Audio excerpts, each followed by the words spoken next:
Jai Hind friends, it's Friday, 14 July 2023. Let's get start the Hindu editorial analysis which I compile for you.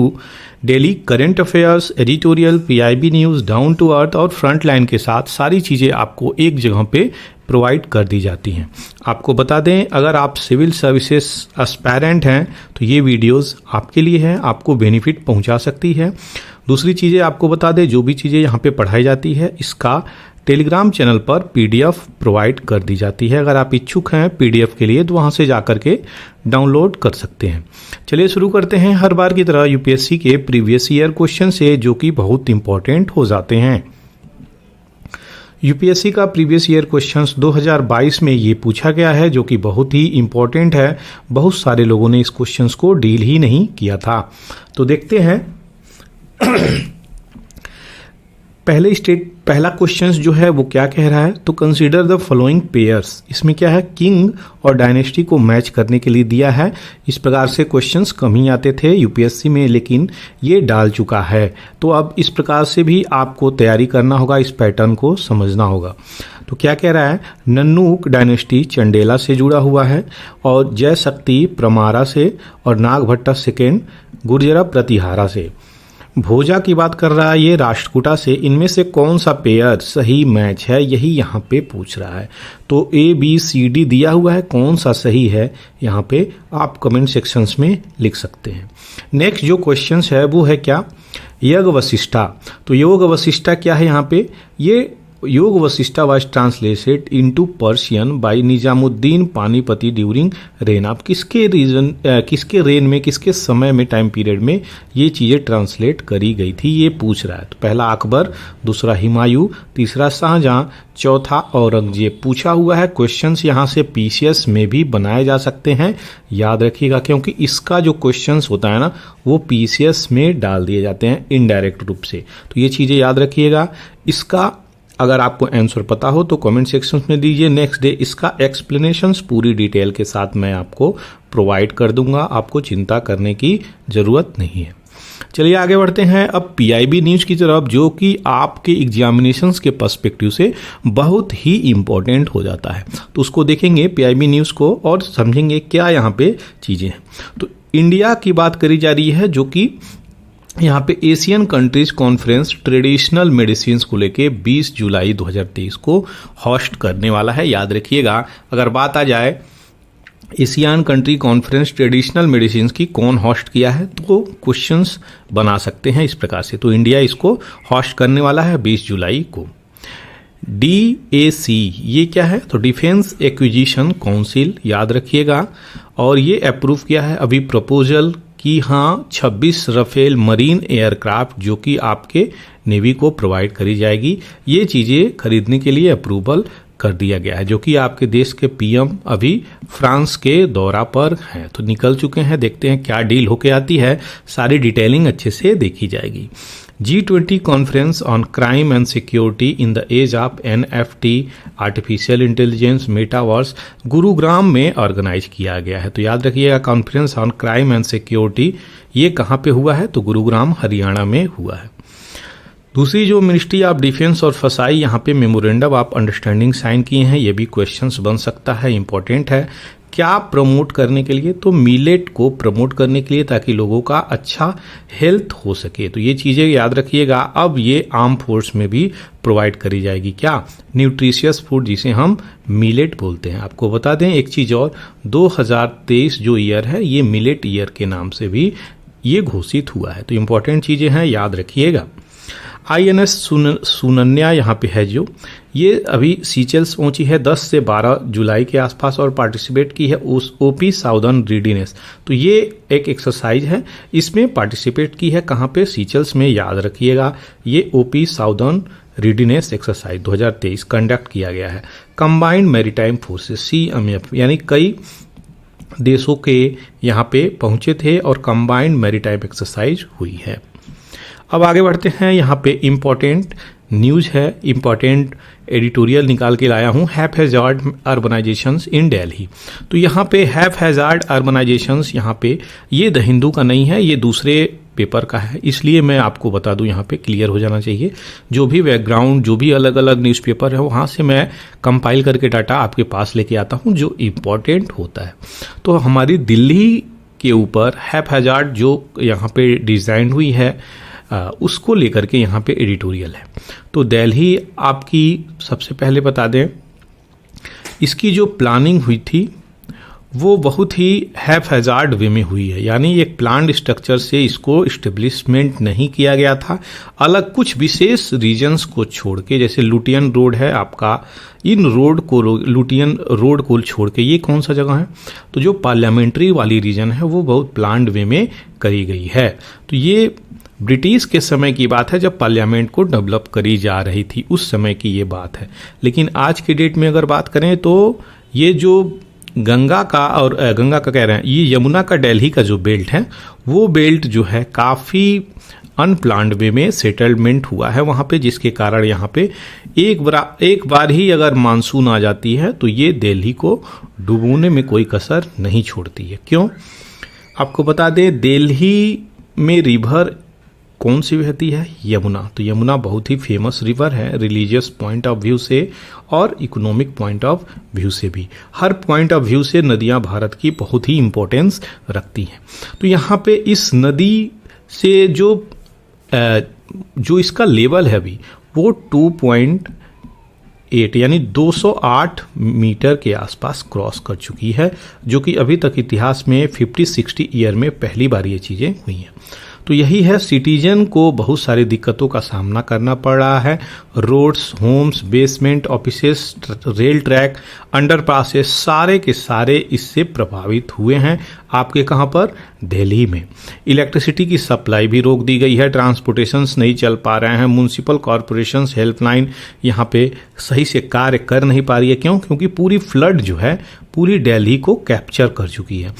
For example अगर बात करें, आपको लाल किला से लेके चांदनी चौक से लेके यमुना बैंक मेट्रो स्टेशन से लेके यमुना बेल्ट के अगल बगल ISBT अड्डा और ये जो एरिया है, सारी की सारी एरिया पानी में डिल्यूग हो चुकी हैं, डूब चुकी हैं।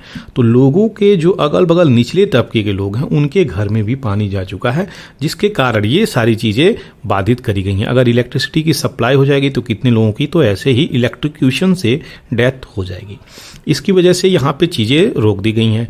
जो दिल्ली की सर्विसेज हैं वो 2 दिन तक अभी रोक दी गई हैं, स्टे पे लगा दी गई हैं, यानी अपने घर से ही बोला जा रहा है काम करिए। बच्चों की छुट्टियां हो गई हैं, स्कूल बंद हो गए हैं, ऑफिस बंद हो गए हैं, सारी की सारी दिल्ली बंद हो चुकी है लगभग 2 दिन के लिए। ऐसी चीज़ें बोली जा रही हैं। दूसरी जो इम्पोर्टेंट चीज़ें हैं कि जो दिल्ली थी वो शाही दरबार थी, यानी यहाँ पे राजा महाराजाओं की बस्ती थी, बादशाहों की बस्ती थी, बादशाह लोग रहते थे, वाइसराय, गवर्नर, राष्ट्रपति, ये लोग रहा करते हैं। इम्पीरियल सिटी ऑफ दिल्ली बोला जाता है यहाँ पे। और अपनी दिल्ली को बहुत ब्यूटीफाई भी करने का प्रयत्न किया गया, क्योंकि ये रिवर यमुना के किनारे रहती है। अब इसकी बात करी जाए यमुना के किनारे, तो यमुना का जो एरिया है, सपोज यमुना इधर से अगर बह रही है तो ये जो इसका सेटलमेंट एरिया है, यहाँ पे हम लोग सेटलमेंट कर लिए हैं, जबकि यमुना का जो एरिया है वह यही एरिया है इतना, क्योंकि इसकी बेसिन्स एरिया तो यही है। तो उसके बेसिन्स में घुस के हम लोग अगर सेटलमेंट करेंगे तो वो अपना रौद्र रूप धारण करेगी। एक प्रकार से यहाँ पे हैबिटेबल प्रेशर आ रहा है। तो अभी तक जो यमुना चल रही थी तो वो ये देखकर कि ये यमुना सूख रही है, यमुना पे दबाव पड़ रहा है, प्रेशर पड़ रहा है, जिसके कारण यमुना का जो एरिया है वो सीमित हो रहा है। लेकिन अब जो चलकर यमुना आई हैं, अपनी सारी की सारी जो भी एफ्लुएंट पॉल्यूशन और हर प्रकार के पॉल्यूटेंट जो हम लोग नदियों में डाल देते हैं, सबको साफ करती हुई एक झटके में नजर आई और अपनी पूरा का पूरा फुल फ्लो में बहती हुई नजर आई, जिसके कारण यहाँ पे हर प्रकार के लोगों को दिक्कतों का सामना करना पड़ रहा है। तो यही चीज़ें हैं, इन्वायरमेंट के पर्सपेक्टिव से बात करी जा रही है यहाँ पे कि हमें ये सोच के जरूर चलना चाहिए कि हमारी जो नदियाँ हैं उन नदियों की क्या विशेषता है, क्या उनकी कैपेसिटी है, इस प्रकार से चलना चाहिए। दूसरा जो दिल्ली के बारे में बोली चाहिए कि दिल्ली को एक प्लान्ड वे में स्ट्रक्चर करना चाहिए। और यहाँ पे सबसे इम्पॉर्टेंट बात, अभी जो चीज़ें हो चुकी हैं, जो कि फ्लड सबको कैप्चर किया हुआ है, सबको इम्पैक्ट कर रहा है, एनिमल हो या ह्यूमन हो, सबको यहाँ पे इम्पैक्ट करता हुआ नज़र आ रहा है। तो हमें सबसे पहले लाइफ सेफ्टी के बारे में यहाँ पे देखना चाहिए।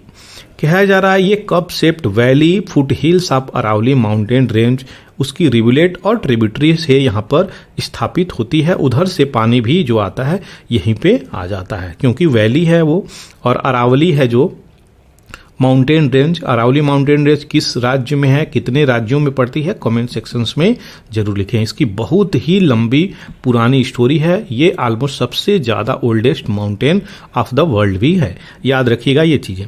अब आगे बढ़ते हैं। ये जो चीज़ें चल रही हैं, दिल्ली की अर्बन प्लानिंग जो अभी आपको बता रहा हूँ, ये completely against the nature system बोला जा रहा है कि ये जो नेचर डिमांड कर रही है, जो हमारा सिस्टम है नेचर का, उसके विरुद्ध में जाकर के हम लोगों ने सेटलमेंट किया है, जिसके कारण ये चीज़ें आज हम फेस कर रहे हैं। तो टाउन प्लानिंग की बात करें तो ये रेडियल पैटर्न में है। रेडियल पैटर्न क्या होता है, तो लुटियन दिल्ली में यहाँ पे चीज़ें हैं, जो कि ये लुटियन एक जगह है जो आपके राष्ट्रपति भवन का चीज़ें हैं, वो लुटियन ये एक पर्सनालिटी थी ब्रिटिश गवर्नमेंट के समय में, यही इसका निर्माण करते हैं और प्लांट वे में लुटियन रोड का इस्तेमाल, प्लांट वे में लुटियन रोड को इस्टेब्लिश करते हैं।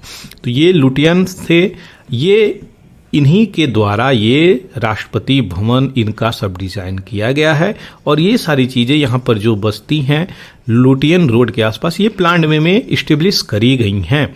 लेकिन और रेस्ट ऑफ द चीज़ों की बात करी जाए तो वो प्लांट वे में बिल्कुल भी नहीं है। तो यहाँ पे ना ही पानी फ्लो कर पा रहा है, ना ही ये चीज़ें सही तरीके से चल रही हैं। टाउन प्लानिंग एक्सट्रीमली यहाँ पे फेल्ड होती हुई नज़र आ रही हैं, और बहुत सारी वाटर लॉगिंग और नेचुरल आउटकम्स जो निकल के आ रहे हैं वो सबको इम्पैक्ट करती हुई नज़र आ रही है। जो ड्रेनेज हैं सिस्टम वो भी फुल हो चुके हैं और ओवरफ्लो हो रहे हैं, क्योंकि उनको सही प्रकार से सफाई भी नहीं करी गई है, रेगुलेट भी नहीं करा गया है। तो ये जो है नॉन फंक्शनल हो गए हैं, और जो भी हानिकारक मटेरियल हैं वो ऊपर आ रहे हैं, लोगों को इम्पैक्ट कर रहे हैं। तो यहाँ पे क्या होगा, डिजीजेस भी इम्पैक्ट करती हुई नजर आएंगी। यह बहुत ज़रूरी है कि हम अपने जो भी अपनी सब्सिडियरी ड्रेनेज सिस्टम है, मास्टर ड्रेनेज सिस्टम है, इसको हम नर्चर करते रहें, तब जाकर के इस प्रकार के तूफानी वातावरण में अगर कोई भी इशू इम्पैक्ट हो रही है, इमरजेंसी सिचुएशंस क्रिएट हो रही है, हम तब टैकल कर पाएंगे। अगर हमारा कोई मास्टर ड्रेनेज सिस्टम ही नहीं रहेगा तो हम कैसे इसमें करेंगे। मास्टर ड्रेनेज क्या हो गया, ये छोटे छोटे ड्रेनेज बड़े ड्रेनेज में जाकर के मिल जाते हैं, तो इसको मास्टर ड्रेनेज बोलते हैं। ये ड्रेनेज को बाद में ट्रीटमेंट के रूप में इनके पानी को निकाल दिया जाता है, और ये जो चीज़ें होती हैं एफ्लुएंट मटेरियल, इनको बहा दिया जाता है। तो ये चीज़ें हैं जो आपको बता रहा हूँ। तो ये किस प्रकार से चल रहे हैं, जो इस प्रकार के सॉलिड वेस्ट, डेट रिसोर्स मटेरियल और कंस्ट्रक्शन डेब्रिस, हर प्रकार की चीज़ें यहाँ पे मिल रही हैं और ये इम्पैक्ट कर रही हैं। ये वही सारी चीज़ें हैं, कंस्ट्रक्शन डेब्रिस की बातें बोली जा रही हैं, जो भी ईंटें हैं, पत्थर हैं, लोहे लकड़ी, जो भी चीज़ें हैं कंस्ट्रक्शंस में, घर के निर्माण में, बिल्डिंग के निर्माण में, इंफ्रास्ट्रक्चर के निर्माण में कार्य होते हैं, वह क्या होते हैं, वह इन्हीं में बहा दिए जाते हैं छोटे छोटे, जिसके कारण यहाँ पे ब्लॉकेज हो जाते हैं। तो नदियों का क्या काम है, नदियाँ तो यहाँ पे आएंगी, नदियों का काम है बहना, लेकिन हमारा क्या काम है, उसको कंजर्व करना, प्रिजर्व करना। यही वातावरण का हैजार्ड है। अब सबसे इम्पोर्टेंट बात क्या निकल के आती है कि ये जो नदी है यमुना, इसका बैकग्राउंड डिटेल हम देख लें, क्योंकि क्वेश्चंस जो है वहाँ से आ सकता है। तो चलिए यहाँ पे देखते हैं रिवर यमुना, जो कि बहुत ही इंपॉर्टेंट हो जाता है। यमुना जो है second largest tributary of river Ganga मानी जाती है डिस्चार्ज के माध्यम से, और लॉन्गेस्ट ट्रिब्यूटरी इंडिया में मानी जाती है। यानी यमुना जो है लॉन्गेस्ट ट्रिब्यूटरी ऑफ गंगा है। ये भी याद रखिएगा बात, दोनों इनडायरेक्ट रूप से है, लेकिन ये लॉन्गेस्ट ट्रिब्यूटरी है। डिस्चार्ज के माध्यम से बात करी जाए तो सेकेंड है। ओरिजिन कहाँ से होती है, यमुनोत्री ग्लेशियर 4500 मीटर के हाइट से बंदरपूछ स्लोप से निकलती है, जो कि लोअर हिमालय में पड़ता है, याद रखिएगा। लेफ्ट ट्रिब्यूटरी की बात करी जा रही है, और ये होती क्या है, अगर ये रिवर यमुना है तो यमुना अगर फ्लो कर रही है इस साइड, तो ये क्या हो गया, इसका राइट ट्रिब्यूटरी। राइट ट्रिब्यूटरी क्या होता है, जो भी रिवर इधर से आके ज्वाइन कर रही हैं, ये इसकी सहायक नदियां हो गई। ट्रिब्यूटरी का क्या मतलब, इसमें सहायक नदियां, जो रिवर इधर से आके ज्वाइन कर रही हैं, जो रिवर इधर से आके ज्वाइन कर रही हैं, वो क्या हो गया, लेफ्ट ट्रिब्यूटरी। तो लेफ्ट ट्रिब्यूटरी इधर से हो गई। यही चीजें हैं जो आपको क्लियर करनी है। तो लेफ्ट ट्रिब्यूटरी की बात करी जाए तो हिंडन, टॉन्स, हनुमान गंगा, ससुर कंदेरी, ये सारी रिवर इधर से आके जुड़ती हैं। राइट ट्रिब्यूटरी की बात करी जाए गिरी, बघैन, चंबल, बेतवा, सिंध केन, ये रिवर इधर से आके जुड़ती हैं, जो कि इंपॉर्टेंट है। सारे से क्वेश्चंस बना हुआ है, इंपॉर्टेंट। ये मर्ज करती हैं गंगा में, कहाँ पे? इलाहाबाद जो संगम नहाया जाता है कुंभ के समय में, वहां पर जाकर के मिलती हैं किससे? गंगा नदी से। ऐसा माना जाता है। इलाहाबाद में 3 नदियों का संगम होता है, इसीलिए उसे त्रिवेणी बोला जाता है। पहला गंगा जो बहती है, दूसरा यमुना जो जाकर मिलती है, सरस्वती जो विलुप्त हो चुकी है। ये 3 नदियों का यहाँ पे धार्मिक पर्सपेक्टिव से ऐसा माना जाता है। इनको डॉटर माना जाता है गॉड सूर्य के भी, और ये जो सिस्टर हैं, यम की सिस्टर भी मानी जाती हैं। कौन? रिवर यमुना। ये क्रॉस करती है बहुत सारे स्टेट को, जैसे कि हरियाणा, उत्तर प्रदेश, उत्तराखंड और दिल्ली। तो इस तरीके से ये आकर के मिलती हैं उत्तर प्रदेश में आपके गंगा रिवर में, जो कि आपका इंपॉर्टेंट रिवर है। अगर यहाँ पे बात करी जाए, सेवरल ट्रिब्यूटरी है यहाँ पे, जैसे कि टोन, चंबल, इसकी लॉन्गेस्ट ट्रिब्यूटरी है किसकी? रिवर यमुना की हम बात करें तो टोन्स लॉन्गेस्ट ट्रिब्यूटरी है, चंबल भी लॉन्गेस्ट में आती है। उसी तरफ बात करी जाए सिंध, बेतवा, तो ये भी इनकी लार्ज बेसिन यहाँ पे ट्रिब्यूटरी के रूप में है। ये इंपॉर्टेंट है, जो कि न्यूज़ में अभी चल रहा है। हथनी कुंड बराज, तो बराज और डैम में अंतर है। बराज क्या करता है और डैम क्या करता है, ये दोनों चीज़ें हम लोग समझ लेंगे। डैम जो है एक लार्ज प्रोडक्ट होता है, इस पे इलेक्ट्रिसिटी का प्रोडक्शंस भी हो सकता है। यहाँ पे वाटर को स्टोर करके रखने की कैपेसिटी होती है, वो भी लार्ज कैपेसिटी होती है। डैम में डाइवर्जन की कोई भी सुविधाएं नहीं होती हैं कि वाटर इधर से जा रहा है इधर मोड़ दिया जाए, इधर जा रहा है तो इधर मोड़ दिया जाए, ऐसी कोई सुविधाएं डैम में नहीं होती हैं। यहाँ पे क्या होती है, बराज में भी थोड़े बहुत पानी स्टोर किया जा सकते हैं, लेकिन उस कैपेसिटी की चीज़ें नहीं होती हैं। ज़्यादातर पानी इसमें स्टोर नहीं किया जा सकता है। बराज का मतलब होता है कि जो रिवर आ रही है उसको north, south, east, west direction में जो चीज़ बनाई गई होती है इंफ्रास्ट्रक्चर के साथ, वहाँ पे वो डाइवर्ट कर सकती हैं। तो यही है बराज। यहाँ पे थोड़े बहुत पानी स्टोर हो सकते हैं, लेकिन ज़्यादा से ज़्यादा ये डाइवर्ट करती है। तो ये डाइवर्जन के लिए जानी जाती है। याद रखिएगा, बराज और डैम में डिफरेंसेस पता होना चाहिए, क्वेश्चन बन सकता है। तो 2 कनाल यहाँ से निकलते हैं, एक वेस्टर्न यमुना कनाल और दूसरा जो कनाल है वो हरियाणा ईस्टर्न यमुना कनाल, जो कि कहाँ जाती है? उत्तर प्रदेश में जाती है, और एक चली जाती है हरियाणा में। तो 2 कनाल से है, यहाँ पे छोड़ा जा रहा है जो पानी, इधर आ रहा है। तो आपके यमुना जो है दिल्ली में आकर के फ्लड कर रही है। तो यही चीज़ें हैं, क्योंकि आगे भी बारिश हो रही है। दिल्ली में तो अभी बारिश स्टॉप हो गई है, लेकिन आगे बारिश हो रही है तो आकर के इम्पैक्ट कर रही है। आप देख सकते हैं किस प्रकार से ये चीज़ें चल रही हैं, जो इतनी सारी तबाही मचाती हुई नजर आ रही है। अब आगे बढ़ते हैं। इंपॉर्टेंट रिवर ये भी हो चुका है आपका क्या? ब्यास रिवर, जो कि कुल्लू हिमाचल प्रदेश में यहाँ पे पड़ता है। बहुत सारे लोगों को इम्पैक्ट करता हुआ, कितने लोगों की डेथ भी हो गई है इसके फ्लो की वजह से। तो देख सकते हैं इसका वेग ये भी अपने फ्लो में, फुल फ्लो में चल रहा है, और बहुत सारे लोगों की यहाँ पे एसेट भी लॉस हुए हैं, लाइफ भी लॉस हुए हैं, हर प्रकार की लॉस यहाँ पे चली है। तो क्लाइमेट का कहर जब आता है ना, क्लाइमेट चैलेंज, वो तो आपको इम्पैक्ट करता हुआ नजर आएगा। अब जल्दी से हम देख लेंगे बैकग्राउंड में जाकर के ब्यास रिवर क्या है, क्योंकि क्वेश्चंस बने तो ये आप डील कर सकते हैं। नॉर्थ में पड़ता है ब्यास रिवर। सबसे पहले अगर बता दे तो रिवर जो है कहाँ से निकलता है, तो हिमालय के सेंट्रल हिमाचल प्रदेश से, जो कि भारत में पड़ता है, वहाँ से निकलता है और फ्लो करती है 470 किलोमीटर। याद रखिएगा, ये सतलज में जाकर के मिलती है। तो यहाँ से सतलज में जाकर के फ्लो हो जाती है। ये चीज़ें याद रखिएगा। ब्यास रिवर। ड्रेनेज बेसिन्स की बात करी जाए तो 20,000 के आसपास की स्क्वायर किलोमीटर यहाँ पे इसका ड्रेनेज बेसिन है।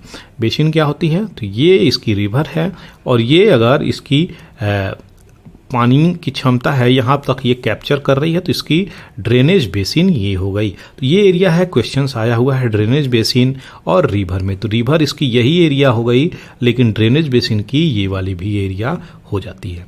याद रखिएगा, ये टेक्निकल टर्म है जो आपको बता रहा हूँ।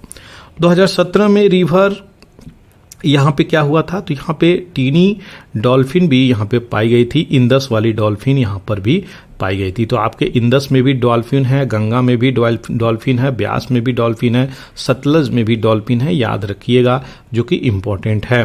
कुछ ऐसी भी नदियाँ हैं जहाँ पे भी डॉल्फिन पाई जाती है, जैसे कि अमेजोन रिवर, यहाँ पे भी डॉल्फिन पाई जाती है। वेद व्यास जो हैं, वेद व्यास ऋषि हैं जो कि महाभारत एपिक के रचयिता माने जाते हैं। एपिनोम इसका एक टर्म है, एपिनोम इसका क्या मतलब होता है? तो एपिनोम का मतलब यहाँ पे होता है कि किसी के नाम पर कोई नाम रख देना, उसको एपिनोम बोला जाता है। तो एपिनीम यहाँ पे चीज़ें हैं किसके रिवर पे? तो व्यास जो रिवर पड़ा है नाम वेद व्यास जी के नाम पे पड़ा है, और जो सोर्स लेक है यहाँ पे व्यास कुंड से निकलता है। तो व्यास कुंड इसका सोर्स है, ये भी याद रखिएगा, उसी के नाम पे, और इन्हीं के द्वारा इसको क्रिएट किया गया है ऐसा माना जाता है। किसके द्वारा? वेद व्यास के द्वारा। ऋग्वेदा में इसको विपास नाम से भी जाना जाता है, याद रखिएगा, क्वेश्चंस पूछा हुआ है। दूसरी चीजें, ग्रीक में इसको हिफैसिस या कभी कभी हिदास्पस भी बोला जाता है। तो हिफैसिस इसको बोला जाता है ग्रीक में। और क्यों इंपॉर्टेंट हो गया ग्रीक वर्ड में क्यों दिया? तो अलेक्जेंडर द ग्रेट 326 बीसी में भारत पर आक्रमण करता है, लेकिन आपको बता दें बहुत सारी नदियों को क्रॉस करने के बाद यहाँ पे जब ब्यास नदी के सामने उसकी आर्मी आकर के खड़ी होती है, तो ब्यास नदी बाउंड्री बना देती है। उसकी आर्मी इस भयावह नदी को देखकर डर जाती है और पहले से भी थकी हुई इसकी आर्मी रहती है, तो इस नदी को क्रॉस करने से डर जाती है, क्योंकि यहाँ पे मौर्यन एम्पायर की आर्मी खड़ी रहती है और उस आर्मी की इतनी शक्ति और पावरफुल ऑरा को देखकर इसकी आर्मी क्रॉस करने से मना कर देती है। 3 दिन तक वेट करता है, लेकिन फिर भी इसकी आर्मी नहीं मानती है, तो पुनः यहाँ से इसको लौटना पड़ता है। तो ये थी सारी डिटेलिंग, अलेक्जेंडर द ग्रेट से भी ये चीज़ें जुड़ी हुई हैं, इसलिए सारी चीज़ें मैं दे दिया। आशा करते हैं चीज़ें क्लियर हो गई होंगी। चलिए आगे बढ़ते हैं, यहाँ पे एडिटोरियल की तरफ कुछ न्यूज और फैक्ट्स है उसको हम देख लेंगे। तो यहाँ पे 60 ईयर हाई जो अभी नदी है, जो आपको यमुना का डिटेलिंग दिया था, वो सारी फ्लड करती हुई नजर आई है। 23,000 पीपल को यहाँ पे बचाया गया है। ये सारी चीज़ें चल रही हैं। फ्लड वाटर हर जगह यहाँ पे देखने को मिल रहा है दिल्ली में। यूरोपियन पार्लियामेंट की क्या बातें चल रही हैं यहाँ पे? तो यूरोपियन पार्लियामेंट जो आपके मणिपुर में वायलेंस हुआ था, कौन सा? एथनिक वायलेंस किसके बीच में हुआ था? तो एक कुकी कम्युनिटी थी, दूसरी आपकी मितई कम्युनिटी थी। ये दोनों ट्राइबल कम्युनिटी हैं, लेकिन आपको बता दें कुकी को 6th शेड्यूल में भारत के ऐड कर दिया गया है, लेकिन मितई को जब हाई कोर्ट का, मणिपुर का हाई कोर्ट ये बोला कि इसको भी ऐड करना चाहिए 6th शेड्यूल में, तो मितई कम्युनिटी को अच्छा नहीं लगा। यहाँ पे इन दोनों के बीच में फाइट शुरू हो गई। तो यहाँ पे यूरोपियन यूनियन के लेजिस्लेचर इस पे ये बोल रहे हैं भारत सरकार से कि आप इसको लेकर के जल्दी से जल्दी एक्शंस लीजिए और इसको रिजॉल्व कीजिए। देखिए इनका मैटर तो बिल्कुल भी नहीं है यूरोपियन यूनियन का, हमारा इंटरनल अपना मैटर है। हम इसको किस प्रकार से डील कर रहे हैं ये हमारे ऊपर डिपेंड होना चाहिए। हम आपके अभी भी कॉलोनी नहीं है, हम आपके अभी भी कॉलोनियल पार्ट नहीं है। तो ये यहाँ पे उपनिवेशी राज अभी भी अपना दिखाते हुए नजर आए, क्योंकि इनके ब्लड में है दूसरे के ऊपर राज करना, दूसरे के चीज़ों को चुरा लेना, दूसरे के संपत्ति को हड़प लेना। तो यहाँ तक की चीज़ें जो चल रही हैं, ऐसी मानसिकता यहाँ पे चल रही हैं। तो ये भारत इसको डिनाई किया है, इस प्रकार की चीज़ें नहीं करनी चाहिए थी यूरोपियन यूनियन को, लेकिन हस्तक्षेप कर रहा है। तो ये सारी चीज़ें हैं, याद रखिएगा जो आपको अभी बताया। इंडिया का 3rd मून मिशन है चंद्रयान 3, जो कि जाने वाला है, और आज ही अगर आप सभी लोग जान रहे हैं तो 2:35 पे लॉन्चिंग होगी। भारत के लिए बहुत प्राइड मूवमेंट की बात है। सभी लोग, मेरा यही रिक्वेस्ट है, जाकर के लाइव जरूर देखिएगा किस प्रकार से लॉन्चिंग होती है। बहुत ही कॉम्प्लेक्स प्रोसीजर होता है, बहुत सारे हाई क्लास के साइंटिस्ट इसमें मिले रहते हैं, और ये चीज़ें अगर सफल हो जाती हैं इस बार, तो आपको बता दें भारत के लिए बहुत प्राइड मूवमेंट की बात रहेगी। केवल 3 ही ऐसी कंट्री हैं जो अभी तक ये चीज़ें कर रही हैं। पहला यूएसए, दूसरा रसिया, तीसरा चाइना, जो अपना सॉफ्ट लैंडिंग चंद्रमा पे, मून पे करा चुके हैं। क्या? तो जो भी लैंडर होता है उसके अंदर रोवर होता है, ये जो हैं लैंड करा चुके हैं 3 कंट्री। अब अगर हम लोग सक्सेसफुल हो गए तो हम लोग चौथी कंट्री के रूप में जाने जाएंगे। याद रखिएगा, क्वेश्चंस बन सकता है।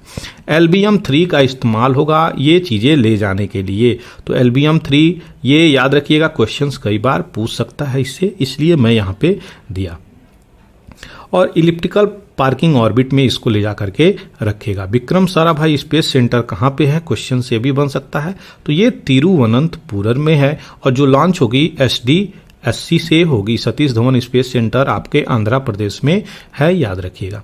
ये जो चेकआउट करेगा कोई गड़बड़ी तो नहीं है इस बार, पहले ये चीज़ें नहीं हुई थी, अब इस बार हो रही है। तो विक्रम साराभाई स्पेस सेंटर केरला का यहाँ पे ये भी रोल प्ले करता हुआ नजर आ रहा है। 70,000 पीपुल अफेक्ट हुए हैं फ्लड से, यहाँ पे ऐसी बातें बोली जा रही हैं। जो हिमाचल प्रदेश में फ्लड आया है वो सारी चीज़ें यहाँ पे आपको दे दी गई हैं। तो लाहौल स्पीति डिस्ट्रिक्ट सबसे ज़्यादा इम्पैक्ट हुई है और यहाँ पे लगभग 60 घंटे के अथक प्रयास से सुखविंदर सिंह जो चीफ मिनिस्टर हैं यहाँ पे हिमाचल प्रदेश के, ये बोल रहे हैं कि चंद्रताल से लोगों को इवैक्यूएट किया गया है। दूसरी जो इम्पोर्टेंट न्यूज़ है तो थाई लीडर पीता लिमजुरेट, ये जो हैं पीता, ये जीत करके आए थे इलेक्शंस और लेकिन अभी भी ये 30वां जो प्राइम मिनिस्टर बनने वाले थे, तो ये भी इनमें अड़चनें आ गई हैं। क्या है? तो ये अभी 375 पार्लियामेंट्री वोट यहाँ पे दिखा नहीं पाए हैं, जिसके कारण इनका समर्थन हुआ नहीं, तो ये अभी बनने में ये सफल नहीं हुए। तो फर्स्ट राउंड की चीज़ें फेल हो गई, सेकेंड राउंड की जो चीज़ें होंगी वह जो चीज़ें निर्णय कराएंगी वही मान्य होगा। तो सेकेंड राउंड होने वाला है, कहीं से 375 ये चीज़ें लेकर के आए वोटिंग पार्लियामेंट्री अप्रूवल, तब जाकर के चीज़ें होंगी। अजय कुमार सरोज यहाँ पे caught in box for good part of mains 500 final. तो ये जो एथलीट हैं अजय कुमार सरोज, यहाँ पे भारत का नाम रोशन करते हुए आए, गोल्ड मेडलिस्ट। यहाँ पे एशियन एथलेटिक चैंपियंस कहाँ पे हो रही है? बैंकॉक में हो रही है, उसमें ये जीतते हुए नजर आए 500 मीटर फाइनल में। ट्रिपल जंप की बात करें तो अब्दुल्ला अबू बकर इंडिया से जीतते हुए नजर आए हैं। वहीं पे ज्योति याराजी 13.9 इंडिया से ये जीतते हुए नजर आई हैं, किसमें? 100 मीटर हर्डल में। तो 100 मीटर हर्डल गेम्स इनसे रिलेटेड है, याद रखिएगा। ट्रिपल जंप अब्दुल्ला से रिलेटेड है, याद रखिएगा। ये एथलीट हैं अजय कुमार सरोज जी। तो ये चीज़ें हैं और कहाँ पे हो रही हैं? बैंकॉक में हो रही है, ये भी याद रखिएगा, क्वेश्चंस बन सकता है। आगे बढ़ते हैं। चंद्रताल जो कि आपका न्यूज़ में है तो उसको देखेंगे बैकग्राउंड में जाकर के, क्योंकि इंपॉर्टेंट क्वेश्चंस वहाँ से बन जाएगा। सो चिग्मा इसको कभी कभी बोला जाता है, चंद्रताल इसका नाम है, जिसका मतलब हो गया लेक ऑफ द मून। तो ये चीज़ें हैं। स्पीति पार्ट लाहौल और स्पीति डिस्ट्रिक्ट यहाँ पे हिमाचल प्रदेश में पड़ता है और जो सोर्स है चंद्रा रिवर इसका सोर्स है। चंद्रताल लेक अगर बात करी जाए तो ये समुद्र टापू प्लेटू पर है, ये याद रखिएगा। समुद्र टापू प्लेटू क्वेश्चंस बना सकता है, कहाँ पे है? ये ओवरलुक करता है Chandra river source of Chenab. तो यहाँ पे जाकर के ये चीज़ें ओवरलुक करता है।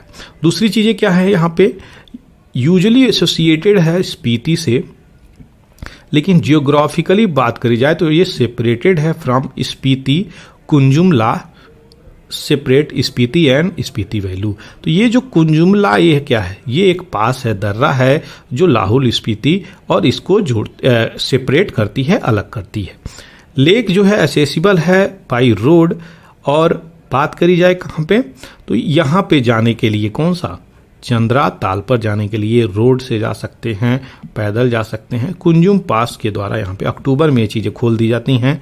जो लोग इच्छुक हैं वो जा सकते हैं। लोकेशंस की बात करी जाए तो south western Himalaya Spiti valley में ये चीज़ें पड़ती हैं। रामसार, ये रामसार है, याद रखिएगा। रामसार वेटलैंड की बात करी जाए तो 8 नवंबर 2005 में इसको रामसार साइट घोषित कर दिया जाता है। एक क्वेश्चन है मेरा आपसे, रामसार जो नाम पड़ा वो सबसे पहले रामसार जगह पे ये मीटिंग हुई थी। ये रामसार कहाँ पे है, किस कंट्री में है? क्वेश्चंस मेरा आपसे। आगे बढ़ते हैं एडिटोरियल की तरफ। तो जल्दी से एडिटोरियल देखेंगे। वर्क इन प्रोग्रेस, ये चीज़ें चल रही हैं और इस एडिटोरियल को अच्छे से हम कवर करेंगे। डिटेल में भी चीज़ें देखी जाएंगी कि क्या क्या चीज़ें चल रही हैं। मीटिंग की अगर बात करें यहाँ पे कि क्या प्रोग्रेस में है वो चीज़ें, तो 5 महीने से मीटिंग चल रही थी। और गुड्स और सर्विसेज टैक्स काउंसिल, ये जो है एक कॉन्स्टिट्यूशनल बॉडी है, याद रखिएगा, क्वेश्चंस आ सकता है। तो गुड्स और सर्विसेज टैक्स काउंसिल, ये जीएसटी काउंसिल जो है कॉन्स्टिट्यूशनल बॉडी है और ट्यूसडे को ये चीज़ें निकली हैं क्या कि ये बहुत सारे चीज़ों में अभी आपके 28% तक ये टैक्स बढ़ा चुके हैं, कुछ विशेष में छूटें भी दी गई हैं, उसी सब चीज़ की बातें बोली जा रही हैं। तो कॉन्स्टिट्यूशन यहाँ पे क्या कर रहा है? तो अपीलेट ट्राइब्यूनल सेटअप करने की बातें बोली जा रही हैं। अब ये सेंट्रल लेवल पे चीज़ें होंगी, कुछ स्टेट लेवल पे भी चीज़ें यहाँ पे अपॉइंटमेंट होंगी।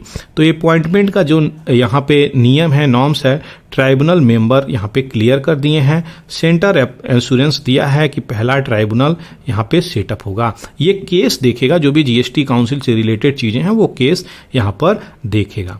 6 मंथ का समय, 4 से 6 महीने में यहाँ पे ट्राइब्यूनल सेटअप हो जाएगा। स्टेट लेवल पे अगर बात करें तो 50 ट्राइब्यूनल सेटअप करने की बात हो रही है, जिसके बेंचेज स्टेट में जाएंगे और ये फेज मैनर में होगा। ये नहीं कि एक ही बार में सारी चीज़ें इम्प्लीमेंट कर दी जाएंगी। तो ये चीज़ें थी जो आपको यहाँ पे बताई जा रही हैं। दूसरी चीज़ें, जो भी बिजनेस हैं यहाँ पे, और ये काउंसिल्स डिसीजंस यहाँ पे फाइनलाइज करी हैं। 28% जीएसटी क्या, तो levy face value of all bet place on online game, जो ऑनलाइन बेटिंग चल रही है, ऑनलाइन गेम चल रही है, 28% उस पे टैक्स, और कैसीनो, हॉर्स रेसिंग, इन सारे ई गेमिंग प्लेयर, इन सारे पे यहाँ पे 28% की जीएसटी अब लगा दी गई है। यानी ये जो एरिया है ऑनलाइन गेम वाला, वो इम्पैक्ट होता हुआ अब नजर आएगा। तो इसको ग्रोइंग इंडस्ट्रीज के रूप में भी देखते थे, लेकिन अब ये इम्पैक्ट होता हुआ नजर आएगा। लोग बोल रहे हैं इस फील्ड में हाथ डाली है सरकार, तो ये इम्पैक्ट होती हुई नजर आएगी। 2 भारत के ऐसे इंपॉर्टेंट स्टेट आते हैं, एक गोवा, दूसरा सिक्किम, जहाँ पे इस प्रकार की चीज़ें ज़्यादा होती हैं, जैसे कि कसिनो का स्थापना, कैसीनो चलाना, रनिंग करना, ये सारी चीज़ें, कसिनो का चीज़ें गोवा में सबसे ज़्यादा, गैम्बलिंग गोवा में अलाउ भी हैं। तो ये चीज़ें हैं जो आपके गोवा को अलग बनाती हैं। तो गोवा में कसिनो ड्रिवन टूरिज्म बहुत ज़्यादा फ्लरिश करता है, साथ ही साथ सिक्किम भी इसी के रेस में चलता है। तो ये जो रिवेन्यू आगे स्टेट की यहाँ पे इम्पैक्ट होती हुई नज़र आएगी, यही सारी चीज़ें बोली जा रही है। काउंसिल की अगर बात करी जाए, काउंसिल का मतलब जीएसटी काउंसिल की बात करी जाए तो ये ग्रांटेड दिया है क्या, टैक्स में एग्जेम्पशन। तो कुछ में एग्जेम्पशन दिया है, कुछ में बढ़ा भी दिया है, ये भी इम्पोर्टेंट बातें हैं। तो यहाँ पे क्लियरिफाइड करी गई है क्या, रेट्स को, जो भी रेट चार्ज हैं वहाँ पे क्लियरिफाई किया गया है टैक्स पेमेंट सिस्टम में, और ये चीज़ें लेकर के आई हैं। फूड और जो भी ड्रिंकिंग मटेरियल है, बिवरेजेस हैं, और सिनेमा हॉल में यहाँ पे ये अट्रैक्ट किए हैं 5% जीएसटी लोअर। तो अट्रैक्ट 5% जीएसटी लोअर यहाँ पे कम करते हुए नजर आए हैं। जो अनफ्राइड हैं, अनकुक्ड हैं, स्नैक पैलेट, यहाँ पे जो सिनेमा हॉल में जाते हुए हम लोग हाई टैक्स पे करते थे, थोड़ा इसमें राहत है। फिश सॉल्युबल पेस्ट, इमिटेशंस, जरीयान, यहाँ पे धागे और टेक्सटाइल के भी फील्ड में थोड़ा सा सहूलियत दिया गया है। लेकिन दूसरी बात क्या बोली जा रही है, it is not clear why council took, इतना साल क्यों लगा दिया इन सब पे डिसीजन लेते हुए, ये अभी तक चीज़ें क्लियर नहीं हुई। तो भाई साहब 2024 में इलेक्शंस है, हो सकता है बहुत सारी चीज़ें गवर्नमेंट अटेंटिव मूड में आ गई हो कि हाँ जल्दी जल्दी कार्य करने की ज़रूरत है। एग्जेम्प्टिंग ड्रग, कुछ ऐसे भी चीज़ें हैं जिसको छूट दे दी गई है, जैसे कैंसर के ड्रग और बहुत सारे ऐसी बीमारियों के लिए जो दवाई बनाई जाती हैं उसमें छूट देती हुई नज़र आ रही है, टैक्स नहीं ले रही है गवर्नमेंट। ये अच्छी बात है, ये सोशल वेलफेयर की चीज़ें हैं। यहाँ पे आप हाई टैक्स लीजिएगा तो मेडिसिन महंगे हो जाएंगे, मेडिसिन महंगे हो जाएंगे तो जो भी पुअर पीपुल हैं, मिडिल क्लास पीपुल हैं, वो उनके लिए अफोर्डेबल नहीं रह जाएगी, जिसके कारण यहाँ पे लोगों की डेथ भी होती हुई नजर आएगी। अब बात करते हैं जल्दी से बैकग्राउंड में जाके जीएसटी काउंसिल के, ये ज्वाइंट फोरम के रूप में देखा जाता है, सेंटर और स्टेट इसमें पार्टिसिपेट करता है। ये फंक्शन करता है एफएम के द्वारा, फिनमिन के द्वारा, जिसको हम फिनांस मिनिस्ट्री बोलते हैं। दूसरी चीज़, ये काउंसिल जो है यहाँ पे ये तय करती है टैक्स रेट, एग्जेम्पशंस क्या होगा, लिस्ट और थ्रेशोल्ड क्या होगा, कितने लिमिट तक टैक्स की परसेंटेज होंगी, ये चीज़ें। सेंट्रल गवर्नमेंट का शेयर 1/3 होता है, और टोटल स्टेट गवर्नमेंट की अगर बात करी जाए तो यहाँ पे 2/3 की वोटिंग सिस्टम होता है। इससे कोई भी डिसीजन निकल के आता है, यानी बात करी जाए स्टेट गवर्नमेंट का एग्रीगेट पावर अगर जो है वो ज़्यादा है सेंट्रल से यहाँ पे सीधे। तो कोई भी चीज़ें पास करानी हो तो स्टेट की अप्रूवल यहाँ पे मैंडेटरी है, और स्टेट पावरफुल रोल भी प्ले करती है। तो ये सारी चीज़ें थी। अब थोड़ा जीएसटी काउंसिल की स्लाइड एक डाला हूँ, उसको देखा जाए। जीएसटी से जीएसटी काउंसिल का जो सफ़र था किस प्रकार से तय हुआ वो हम देखेंगे। तो goods and services tax GST का मतलब होता है कॉन्स्टिट्यूशनल अमेंडमेंट बिल 122वां आता है, क्वेश्चंस बना हुआ है, याद रखिएगा। बिल का नंबर अलग होता है, एक्ट का नंबर अलग होता है। बहुत सारे बिल पास करे जाएंगे तब हो सकता है कि एक एक्ट पास हो, क्योंकि बार बार ये बिल सेम बिल रिजेक्ट हो सकता है, इसलिए नंबर ऑफ द बिल ज़्यादा हो सकते हैं। ये चीज़ें याद रखिएगा। तो कॉन्स्टिट्यूशनल अमेंडमेंट बिल की अगर बात करें तो 122वां है। क्वेश्चंस कई बार बनाया गया है, पार्लियामेंट में पास किया गया राज्यसभा के द्वारा यहाँ पे 3 अगस्त 2016 को, लोकसभा में 8 अगस्त 2016 को। कैब क्या है यहाँ पे? तो कॉन्स्टिट्यूशनल अमेंडमेंट बिल ही है, याद रखिएगा। पास किया गया है मोर देन 15 स्टेट के द्वारा, उस समय जब 2016 की हम बात कर रहे हैं। तो प्रेसिडेंट यहाँ पे एसेंट देते हैं, क्या होता है, मंजूरी देते हैं, तब जाकर के फाइनल कोई एक्ट बनता है। अगर प्रेसिडेंट मंजूरी लास्ट में नहीं देते हैं तो एक्ट नहीं बन सकता है, ये याद रखिएगा। कॉन्स्टिट्यूशंस क्या है यहाँ पे? 101st अमेंडमेंट एक्ट 2016 में आता है। तो जीएसटी कौन सा एक्ट है? 101वां अमेंडमेंट एक्ट है। कौन सा बिल है? 122वां यहाँ पे बिल है। 8 सितंबर 2016 को यहाँ पे आता है, तब से जीएसटी काउंसिल भी यहाँ पर लेकर के आ जाता है, एग्जिस्ट कर जाता है। कॉन्स्टिट्यूशनल बॉडी के रूप में आपको बता ही चुका हूँ कि ये इसकी स्थापना हो जाती है। किस आर्टिकल के अंदर आता है ये जीएसटी काउंसिल? तो आपको आर्टिकल 279 के अंदर आता है, याद रखिएगा। और अमेंड किया जाता है यहाँ पे कॉन्स्टिट्यूशंस को। जीएसटी काउंसिल यहाँ पे ज्वाइंट फोरम के रूप में सेंटर स्टेट यहाँ पे कंसिस्ट करेगी। तो इसमें क्या क्या मेंबर होंगे? तो फिनमिन आपके चेयरमैन होंगे, जो भी फिनांस मिनिस्ट्री को रेगुलेट करेंगे उसके चेयरमैन उनको बना दिया जाता है जीएसटी काउंसिल के। और यूनियन मिनिस्टर ऑफ स्टेट होते हैं in-charge of the revenue finance. जो भी स्टेट के फिनांस मिनिस्टर हैं या इंचार्ज लिए हैं वो इसके मेंबर होंगे। Minister in charge of finance on taxation और any other minister nominated by each state government. तो जो स्टेट के स्टेट है वो अपना फिनांस मिनिस्ट्री को भी भेज सकती है, या फिर कोई और भी मेंबर जो उसको अच्छा लगे वो भी भेज सकती है। सेंटर के पास 1/3 पावर की वेटेज होती है, ताकि जो भी डिसीजंस हो सही प्रकार से हो। वहीं स्टेट के पास 2/3 की वेटेज पावर होती है। फिनांस मिनिस्ट्री के अंडर में ये चीज़ें आती हैं। तो ये सारी चीज़ें आपको बता दी गई, बैकग्राउंड डिटेल, आशा करते हैं चीज़ें क्लियर हो गई होंगी। चलिए जल्दी से देखते हैं रिफ्लेक्टिव पॉज। ये इंपॉर्टेंट एडिटोरियल है, इसकी सारी डिटेलिंग हम देखेंगे। तो क्या है यहाँ पे? नाटो। सबसे पहले नाटो के बारे में अगर हम जान लें तब जाकर के ये राम कथा देखेंगे। नाटो क्या है? North Atlantic Treaty Organization. अब जल्दी से हम इसको देखें तो ये एक प्रकार का अलायंस है जो इंटर गवर्नमेंटल मिलिट्री अलायंस है। याद रखिएगा, क्वेश्चंस बन सकता है, इंपॉर्टेंट क्वेश्चंस बनेगा, ये चीज़ें याद रखिएगा। 31 मेंबर इसमें हैं, 29 यूरोपियन यूनियन और 2 अमेरिकन नॉर्थ अमेरिकन मेंबर हैं। इस्टिब्लिशमेंट की बात करी गई है तो वर्ल्ड वार सेकेंड के बाद यहाँ पे साइन किया गया था और इसको बनाया गया था नाटो को वाशिंगटन डीसी में 4 अप्रैल 1949। क्वेश्चंस बन रहा है कई सारे एग्जाम में, ये भी याद रखिएगा। कब इसकी स्थापना हुई, कितने मेंबर हैं, ये चीज़ें याद रखिएगा। कलेक्टिव सिक्योरिटी सिस्टम है, इसका क्या मतलब होता है? मान लीजिए इसमें 31 मेंबर हैं और एक मेंबर को कोई कंट्री दूसरा अटैक कर दिया, तो यहाँ पे 300 मेंबर आकर के इसका सपोर्ट करेंगे, आपको कूच देंगे। वही चीज़ें हो रही हैं, इसीलिए यूक्रेन जो है बार बार इसमें जुड़ने का बात कर रहा है। तो जो इसको ज्वाइन कर लेगा, और रसिया इसमें कह रहा है कि इसमें जाकर के जुड़ोगे तो भाई हम अटैक करेंगे। यही सारी चीज़ें चल रही हैं जो आपको शॉर्ट में अभी सिंपल में आम आदमी की भाषा में आपको समझा दिया। ऑफिशियल लैंग्वेज की बात करी जाए तो इंग्लिश और फ्रेंच है। मोटो क्या कहता है? A mind unfettered in deliberations. NATO क्या है? नाटो जो है इसका हेडक्वार्टर 2 जगह पे लोकेटेड है। पहला क्या है? ब्रुसेल बेल्जियम में, और दूसरा जो नाटो की मिलिट्री हेडक्वार्टर है वो मॉन्स बेल्जियम में। तो ये भी चीज़ें याद रखिएगा। रिसेंटली अभी फिनलैंड को इसमें ऐड किया गया है 4 अप्रैल 2023 को, इसी साल। अभी ये 74 साल में पहली बार ऐसी चीज़ें है। स्वीडन और यूक्रेन वेटिंग लिस्ट में है। स्वीडन को हमको लगता है सबसे पहले ये ऐड करेंगे, उसके बाद यूक्रेन के बारे में सोचेंगे, क्योंकि यूक्रेन को तो ये मोहरा बना करके रख दिए हैं। अब जल्दी से देखेंगे जो चीज़ें हमारी चल रही हैं। तो नाटो की मीटिंग कहाँ पे हुई है? क्वेश्चन सबसे पहले आएगा। कहाँ पे हुई है? तो लिथुआनिया। इसकी कैपिटल क्या है? विलिनियस। याद रखिएगा ये चीज़ें, विलिनियस शहर में नाटो की मीटिंग हुई है। तो ये क्या बोला जा रहा है? तो जो नाटो की अभी मिलिट्री फिनेंशियल सपोर्ट जो यूक्रेन को चल रही है, यहाँ पे रसिया के खिलाफ यहाँ पे चीज़ें चल रही हैं, तो ये व्लादिमीर जेलेंस्की जो हैं यहाँ पे कई सारी चीज़ों में नाराजगी भी जाहिर करते हुए नजर आए, क्योंकि मीटिंग तो यहाँ पे विल्नियस में हो गया है, लिथुआनिया के शहर में, लेकिन जो स्वीडन और यूक्रेन तो यूक्रेन को यहाँ पे अभी ऐड नहीं किया गया है। ये बोला जा रहा है यूएस के द्वारा, नाटो मेंबर के द्वारा, कि राइट टाइम आएगा तो आपको ऐड किया जाएगा।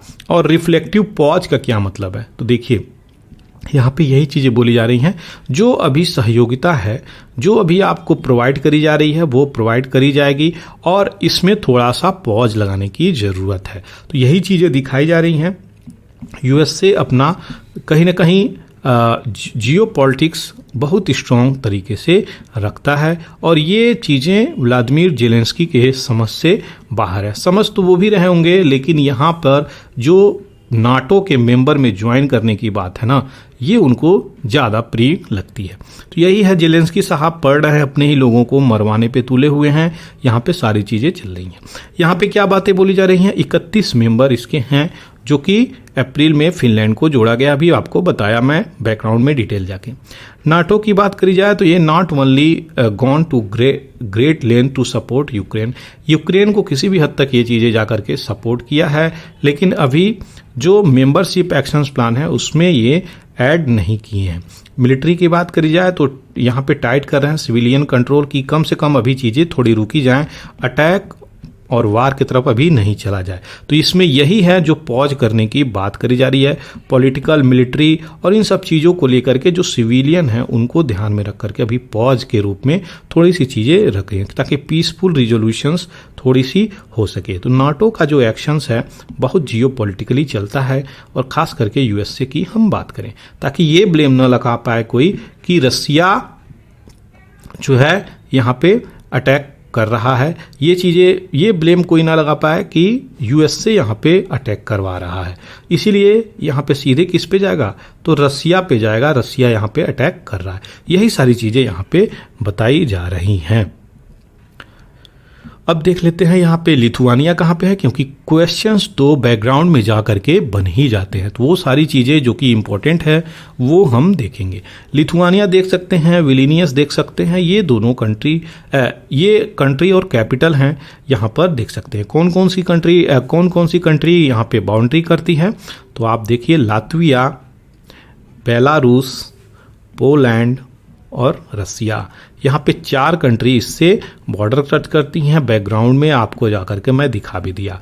अगर लिथुआनिया की सही प्रकार से लोकेशंस आपको दिखाएं तो ये आपकी लिथुआनिया हो गई। याद रखिएगा, ये आपका बाल्टिक सी है, ये आपका गल्फ ऑफ रीगा है। कुछ अगल बगल जाकर के भी देखना इंपॉर्टेंट हो जाता है, क्योंकि क्वेश्चंस वहाँ से भी बनाए जा सकते हैं। तो ये थी सारी लोकेशंस जो आपको बताया। यूरोपियन में पड़ती है ऐसा नहीं है, एशिया में पड़ती है। कभी कभी लिथुआनिया को आप समझ लेंगे अफ्रीका में पड़ती है, तो बिल्कुल भी नहीं। ये बहुत छोटी सी कंट्री है, तो जिसके कारण इसको मैप पे भी देखना काफ़ी डिफ़िकल्ट हो जाता है। वहीं नाटो की अगर हम बात करें तो ये एक प्रकार से चांस है कि रिफ्लेक्टिव पॉज ले रहा है ये वार को लेकर के, और ऑर्गेनाइजेशंस के लीडर यहाँ पे अपीयर कर रहे हैं क्या, कि इस सब चीज़ों को थोड़ा सा भी पॉज दिया जाए, और जो समय मिलेगा उससे क्या होगा, पुतिन यहाँ पे क्या कार्य कर रहे हैं, क्या किस प्रकार से रसिया वार अपना कर रहा है, उसको देखने समझने का टाइम मिलेगा। तो यहाँ पे ये जो क्रूएलिटी चल रही है, क्या दूसरी तरफ क्रूएलिटी क्या चल रही है, तो जो क्लस्टर ऑफ म्यूनिशंस कौन दिया है, यूएस से, ये दिया है किसको, आपको यूक्रेन को। तो यहाँ पे बीदन देते हुए नजर आए हैं। ये किस प्रकार का गेम चल रहा है आप देख सकते हैं। एक तरफ पॉज चल रहा है, दूसरी तरफ क्लस्टर बम दिए जा रहे हैं यूक्रेन को। यहाँ पे वार कैसे रुकेगा, सोचने वाली बातें। हॉस्टिलिटी कैसे रुकेगी, पीस कैसे आएगी, क्वेश्चन तो ऐसे ही आ जाती है यहाँ पे। दूसरा जो बात करी जा रही है, पुतिन यहाँ पे रिमेन, ये जो हैं अनडिटर्न है, यानी ये कैसे रुकेंगे, क्योंकि आप तो यहाँ पे रुकने देंगे नहीं पुतिन को, तो ये रुकेंगे कैसे, वही सारी चीज़ें बोली जा रही हैं। नाटो की बात करी जाए यहाँ पे तो जेन्युइनली अगर हम देखें तो ये इकोनॉमिक, डेमोक्रेसी, ह्यूमन राइट्स, इन सब चीज़ को लेके भी ये अपना रोल प्ले कर रहा है। तो यहाँ पे अच्छी चीज़ें हैं, सही प्रकार से इसको लेकर के चले और पीसफुल तरीके से ये इम्प्लीमेंट करे, एग्जीक्यूट करे अपने चीज़ों को। तो नाटो एक अच्छी इंपॉर्टेंट है, लेकिन चीज़ें सही तरीके से इम्प्लीमेंट होनी चाहिए, सही प्रकार के एक्शंस और डिसीजंस लेने चाहिए, तब जाकर के चीज़ें ये होंगी। अब आगे बढ़ते हैं नए एडिटोरियल की तरफ। तो यहाँ पे अनएक्सेप्टेबल वर्डिक्ट चल रहा है, वो क्या है? तो judgement by Allahabad high court. Allahabad high court में यहाँ पे अभी क्या हुआ है, इंटरफेथ कपल पहुंचे हैं, जिनको यहाँ पे इलाहाबाद का हाई कोर्ट ये कहा गया है कि लिव इन रिलेशनशिप में आप रह रहे हैं, ये गलत बात है। तो इनको प्रोटेक्शंस देने की जो डिमांड ये कर रहे थे और ये डिनाई कर दिया है, प्रोटेक्शंस भी इनको नहीं दी जा रही है। तो जजमेंट देख लेते हैं जो कि इंपॉर्टेंट है। Kiran Rawat versus state of UP, यहाँ पे क्या बताया है? तो यहाँ पे कॉन्स्टिट्यूशनल मोरालिटी के आधार पे हम पर्सनल रिलेशंस को नहीं देख सकते हैं, इसकी अलग है। सुप्रीम कोर्ट ऑफ इंडिया यहाँ पे इन सब चीज़ों को बताया है कि भाई मोरालिटी के आधार पे डिसीजंस यहाँ पे अभी नहीं दीजिए, जो लॉ कह रहा है अपना उसको फॉलो करने की जरूरत है। ये सारी चीज़ें इंपॉर्टेंट है। सोशल प्रॉब्लम के रूप में यहाँ पे देखा है इलाहाबाद हाई कोर्ट, और इसको इस प्रकार से ये चीज़ें नेग्लेक्ट कर दिया है या डिनाई कर दिया है। क्यों, उसको भी देखेंगे। जो याचिका है, पिटीशन है, वो मुस्लिम मैन है, जो वुमेन है वो हिंदू वुमेन है। तो यहाँ पे बहुत सिंपल सी बातें हैं। जो 30 साल के युवा हैं और ये लोग आपस में रहना चाहते हैं, इन सब चीज़ को अगर हम देखें तो यहाँ पर हम देखेंगे कि किस प्रकार से ये चल रही हैं। तब इस प्रकार ये आरोप है कि लोकल पुलिस जो है उनको टॉर्चर कर रही है, और दूसरी तरफ जो रेंटेड हाउस में रह रहे हैं वो कपल, उनको प्रोटेक्शंस भी प्रोवाइड नहीं कर रही है बल्कि हरास कर रही है। जबकि वो डिमांड क्या कर रहे थे यहाँ पे कि उन्हें प्रोटेक्शंस प्रोवाइड करी जाए, जबकि यहाँ पे उनका राइट्स है, ये उनका अधिकार है, फंडामेंटल राइट्स है। ये चीज़ें मेंशन है। फंडामेंटल राइट कितने में आती है? तो पार्ट 3 में आती है, 12 से लेके 35 तक चीज़ें आती हैं, फंडामेंटल राइट मेंशन है। यहाँ पे आपको बता दें, ये जो आरोप लग रहा है यहाँ पे, इसके बेस पे यहाँ पे चीज़ें चल रही हैं और बहुत सारे इशू भी नज़र आ रही हैं। कंप्लेंट यहाँ पे फैमिली मेंबर के द्वारा भी बेसिस की गई है। जजमेंट की बात करें हाई कोर्ट की अगर, तो ये अनएक्सेप्टेबल है। क्यों? क्योंकि भारत में जो भी सिटीजन है उनका राइट है और मौलिक अधिकार है ये फंडामेंटल राइट, ये तो आप प्रोवाइड करेंगे ना। तो ये प्रोवाइड ही नहीं करी जा रही है अगर, तो कॉन्स्टिट्यूशंस को कहाँ फॉलो किया जा रहा है, यहाँ पे ये बातें बोली जा रही हैं। पहला अगर चीज़ें देखें तो कोर्ट जो है यहाँ पे कन्वेंशनल सोशल मोरालिटी के आधार पे यहाँ पे डिसीजन दे रहा है, जबकि कॉन्स्टिट्यूशनल प्रोविजन प्रिंसिपल्स को उसको फॉलो करने की ज़रूरत है। इंडिविजुअल ऑटोनॉमी की ज़रूरत है, पर्सनल लिबर्टी को फॉलो करने की ज़रूरत है। ये सारे अधिकार हमारे फंडामेंटल राइट में दिए गए हैं, जो कि यहाँ पे क्या है, ये हाई कोर्ट इसको मान ही नहीं रहा है। यहाँ पे इस आधार पे आप कैसे दे सकते हैं? कन्वेंशनल सोशल मोरालिटी के आधार पे दिया जा रहा है। दूसरी जो प्रोसेस बात बोली जा रही है, कोर्ट ने डिसीजन लिया कि सुप्रीम कोर्ट का जो जजमेंट आया था उसका आधार यहाँ पे बना करके ये कारण बताया। तो सुप्रीम कोर्ट के आधार को तो आप गलत तरीके से समझे हैं, तो उसको गलत तरीके से जजमेंट दे ही देंगे। तीसरा क्या बोला जा रहा है, हाई कोर्ट की बातें बोली जा रही हैं यहाँ पे कि जो पर्सनल लॉ है मैरिज को लेकर के, उसको यहाँ पे रिलाई किया गया कि ये इररिलेवेंट है। तो personal law on marriage which were irrelevant यहाँ पे बोली भी गई हैं चीज़ें।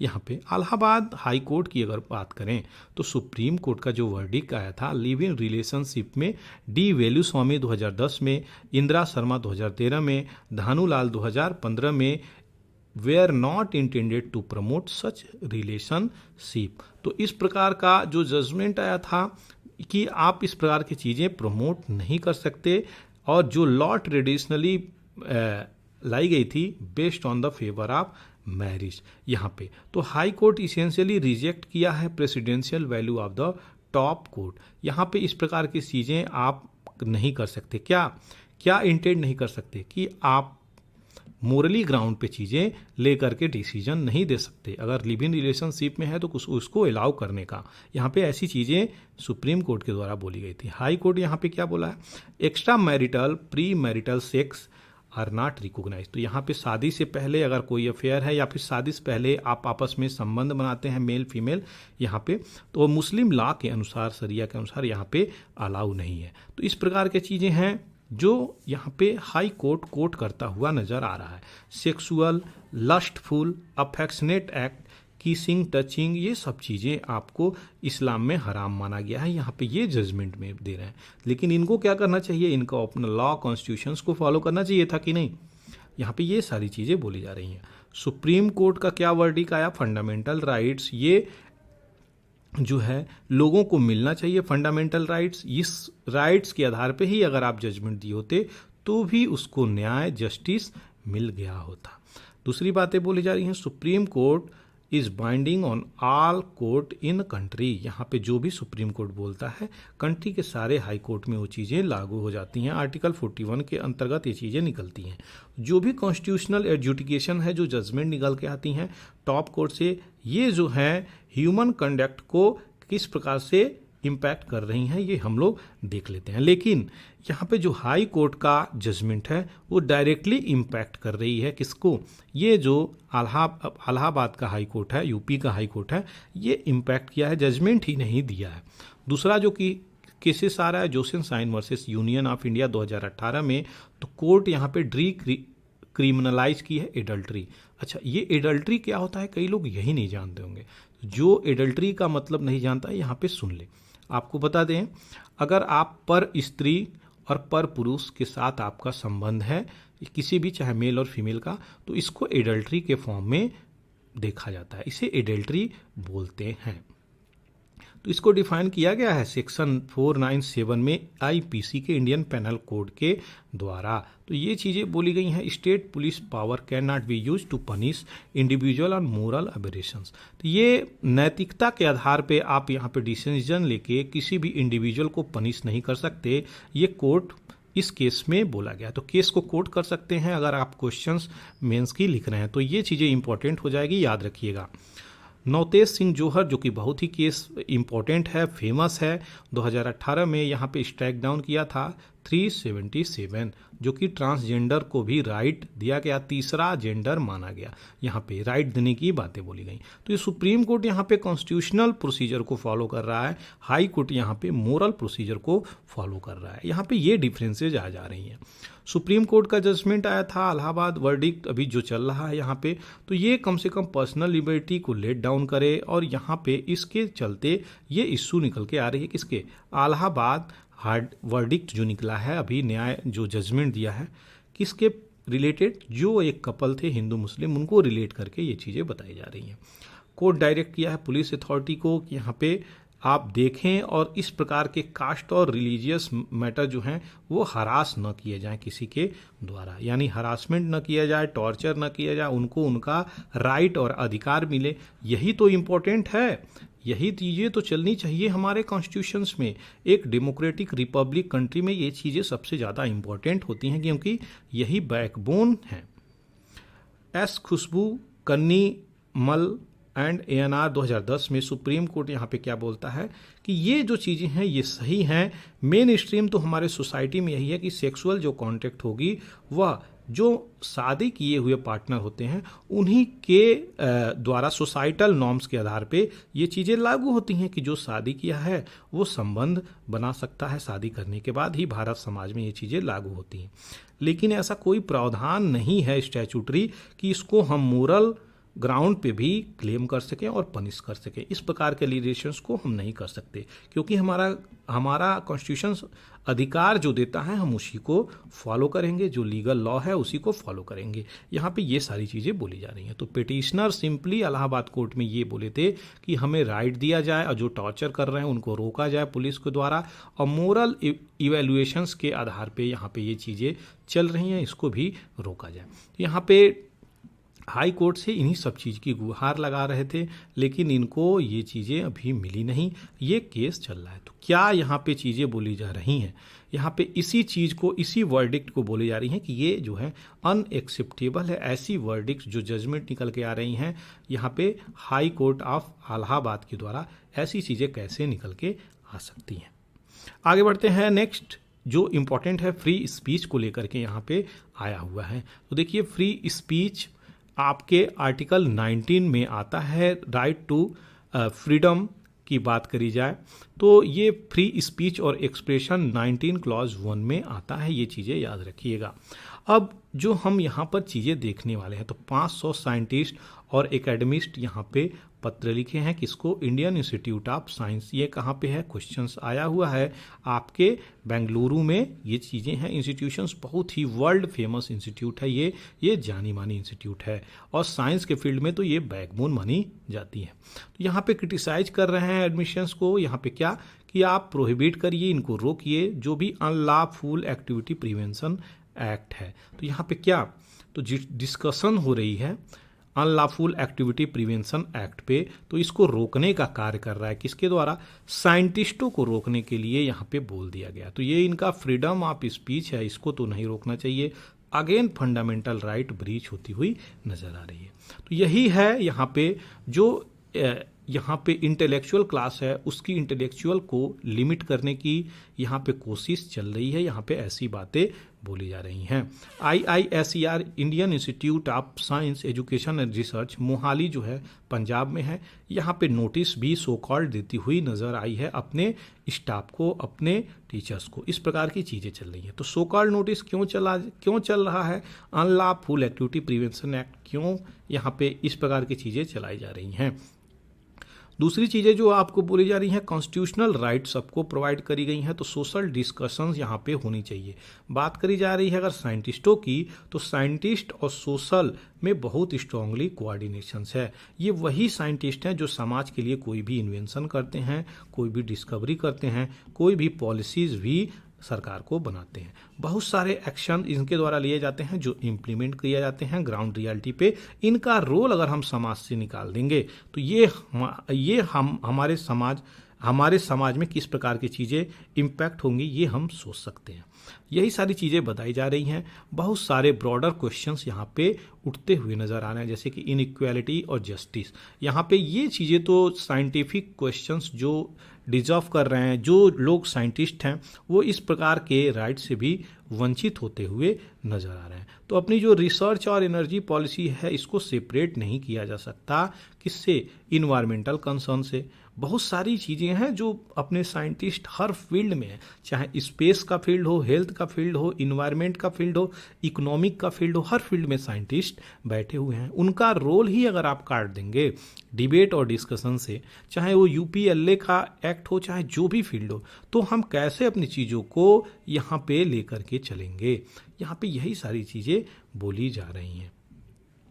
इंडिया की एक रिच और यूनिक ट्रेडिशंस रही है साइंटिस्टों की। अगर हम बात करें तो सोशल इशू में हमेशा रोल प्ले करते हुए नज़र आ रहे हैं। लेकिन अगर बात करी जाए आज के इस दौर में, तो आज के इस दौर में ये जो करंट पार्टी है वह अपने इन सिचुएशंस को करेंटली हैंडल करती हुई नज़र आ रही है, जिसके कारण इस प्रकार की रेस्ट्रिक्शंस लगाती हुई नज़र आ रही है, ऐसा एडिटोरियल बोल रहे हैं।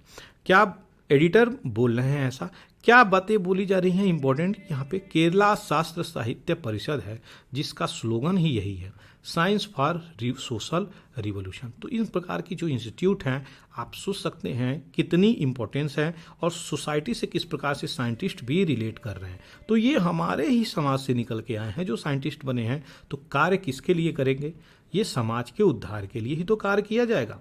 यहाँ पे यही सारी चीज़ें बोली जा रही हैं।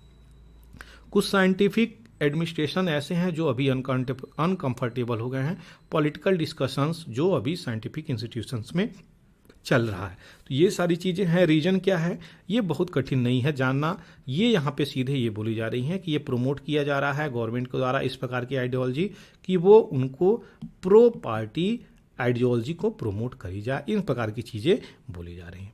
आगे बढ़ते हैं, अब देखेंगे जियोलॉजिकल सर्वे ऑफ इंडिया जो कि इम्पोर्टेंट बॉडी है, उसकी डिटेलिंग को हम यहाँ पर देखेंगे। जियोलॉजिकल सर्वे ऑफ इंडिया की इम्पोर्टेंट जो बॉडी है वो क्या है यहाँ पे, तो यह एक साइंटिफिक एजेंसी है। ये बैकग्राउंड की डिटेलिंग आपको दी जा रही है। साइंटिफिक एजेंसी है भारत की, फाउंड किया गया था 1851। बहुत आदम जमाना की ये बॉडी है, बहुत ही पुरानी बॉडी है। अंग्रेजों के समय में इसकी स्थापना कर दी गई थी। Government of India organisations, ministry of mines के अंतर्गत आता है, क्वेश्चंस आया हुआ है ये, और सबसे oldest, one of the oldest मानी जाती है। Second oldest survey in India after survey of India, जो कि फाउंड किया गया था 1767 में, और ये कंडक्ट करती है जूलॉजिकल सर्वे और स्टडी ऑफ इंडिया। इसका प्राइम काम क्या है, तो ये प्रोवाइड करती है बेसिक इन्फॉर्मेशंस अर्थ साइंस के रिगार्डिंग में, जैसे कि इंडस्ट्री, जनरल पब्लिक, और ऑफिशियल पार्टिसिपेंट इसके कौन से हैं, steel, gold medal, cement industry, और ये इंटरनेशनल जियो साइंटिफिक फोरम। 4 मार्च 1851 में ईस्ट इंडिया कंपनी भारत में जब आई थी, इसकी स्थापना करी थी। हेड क्वार्टर कोलकाता बंगाल में है। ये थी सारी बैकग्राउंड डिटेलिंग। आशा करते हैं चीज़ें क्लियर हो गई होंगी। गूगल जो अभी चैट जीपीटी का एक ओपोनेंट लॉन्च कर रहा है, इसका नाम बार्ड है। तो क्वेश्चन पूछ सकता है बार्ड कौन लॉन्च किया है, तो ये गूगल का नया ऐप है। तो ये यूरोपियन यूनियन यहाँ पे नेशंस इसको अलाउ करने के लिए राजी हो रहे हैं। और ये चीज़ें जो आपको दी जा रही हैं, तो ये चीज़ें आर्टिफिशियल इंटेलिजेंस है। जैसे आया है चैट जीपीटी, ये ओपन एआई कंपनी का चैट जीपीटी है, इसी प्रकार से गूगल का बार्ड है, याद रखिएगा। ओपील एक इंपॉर्टेंट मेडिसिन है, यहाँ पे डेली ओरल कंट्रासेप्टिव। कंट्रासेप्टिव क्या होता है, एक वर्ड मीनिंग आपका यहाँ से तैयार हो जाएगा। तो ये गर्भ निरोधक चीज़ें हैं। यहाँ पे जब भी फैमिली प्लानिंग चलती है तो इस प्रकार की चीज़ें चलती हैं। तो यही कंट्रासेप्टिव पिल्स हैं, ओपील नाम दिया गया है। ये क्या है, तो ये एक दिन में एक बार इसको कंज्यूम करना है। एफडीए यहाँ पे अप्रूव करी है। एफडीए क्या है, फूड ड्रग एडमिनिस्ट्रेशन, यूएसए की इसको अप्रूव करी है। और मैन्युफैक्चरर कंपनी आयरलैंड की पेरिगो कंपनी है, याद रखिएगा। तो ये ओपील है। नया नया चीज़ें आ रही हैं मार्केट में इस प्रकार की, जो निकल के आ रही हैं। इंडिया की जो डायबिटिक इपिडेमिक चीज़ें हैं वो वाइड स्प्रेड कर रही हैं, क्या, टीबी और प्रॉब्लम और भी ज़्यादा वर्स कर रही हैं। तो डायबिटीज़, डीएम जो है, डायबिटिक मेलिटस है, जो वो मेजर रिस्क फैक्टर यहाँ पे निकाल के लेकर आ रही है। तो ये मेलिटस क्या कर रही है यहाँ पे जब किसी व्यक्ति को डायबिटीज़ हो रही है तो बहुत सारे इम्पैक्ट नज़र आएंगे। वो इम्पैक्ट क्या होंगे, तो जैसे कि डायबिटीज़ से आपका बीपी, हार्ट, लंग, आपकी इम्यूनिटी, हर प्रकार की चीज़ें प्रॉब्लम क्रिएट करेंगी। तो ये हर एंगल में इम्पैक्ट करती हुई नज़र आ रही हैं। यही यहाँ पे इन्वेंशन हुआ है। तो टीबी के पेशेंट्स भी यहाँ पे इम्पैक्ट होते हुए नज़र आ रहे हैं। ये सारी चीज़ें यहाँ पे निकल के आ रही हैं। अभी जो पिछले कई सारे वीडियोस में मैं कवर किया था कि इंडिया की ऐसी कौन सी स्टेट है जो सबसे ज़्यादा डायबिटिक पेशेंट है, मैं बताया था। आपको याद हो तो कमेंट सेक्शंस में ज़रूर लिखिएगा। ये थी सारी डिटेलिंग। आशा करते हैं चीज़ें क्लियर हो गई होंगी। जो भी इस चैनल को देख रहा है, इस वीडियो को देख रहा है, आपको बता दें इस वीडियो की सारी PDF जो है बनाकर मैं टेलीग्राम चैनल पर डाल देता हूँ। क्या करना है, आपको डिस्क्रिप्शन बॉक्स में जाना है, टेलीग्राम का लिंक दिया हुआ है, वहाँ से आप ज्वाइन कर सकते हैं।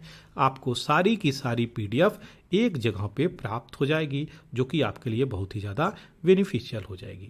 और दूसरी चीज़ें, don't forget to subscribe my channel, because यहाँ पे सारी की सारी चीज़ें सिविल सर्विसेज एस्पायरेंट को रिलेट करके यहाँ पे चीज़ें डाली जाती हैं। आपके लिए बहुत ही ज़्यादा बेनिफिशियल्स होगा। अपने मित्रों, फ्रेंड्स के साथ शेयर करना बिल्कुल भी नहीं भूलें, खास करके वो जो आपको लगता है कि वो सिविल सर्विसेज एग्जाम्स की तैयारी कर रहे हैं। तो thank you for watching the Hindu editorial analysis bye पूरा एकेडमी। जय हिंद, जय भारत।